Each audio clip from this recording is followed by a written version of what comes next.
So, Reagan, I'm looking at the facts and figures here, and one of the things that I see is an 879% increase in fentanyl, or just in overdoses there in King County. It's a heartbreaking number,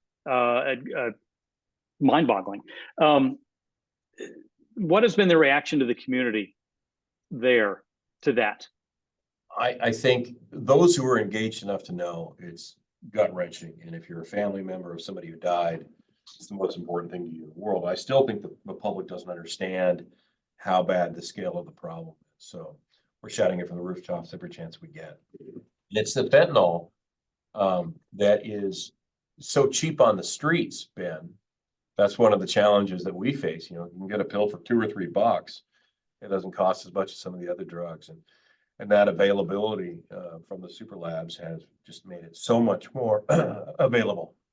So you talk about the availability and people, so you have folks who are in crisis looking for some kind of way out from whatever pain that is they're experiencing, you know, physical or mental. Put on your Reagan Dunn prosecutor hat. What would you like to see happen? But also, what would you counsel, local law enforcement on their approach on this? And you scratched this a little bit a few minutes ago, but I'd be curious, because you have this DOJ experience, you have being down in South Florida experience. How do you react to that? Well, we need to secure our borders better. We used to estimate we only get about 2% of the contraband that comes across the country borders. So that's one. We need to have consequences for people who are distributing drugs. We need to have treatment options for those who are experiencing drug addiction.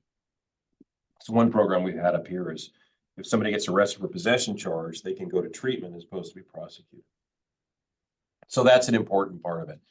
You got to root, I mean, like we always do, you have to pull the stem out by the roots and go after the organizations that are distributing. And that's really, really important. We're not doing that nearly enough. So the federal prosecutors need to be in charge of it. Can't decriminalize this stuff totally, or you'll get what Oregon had.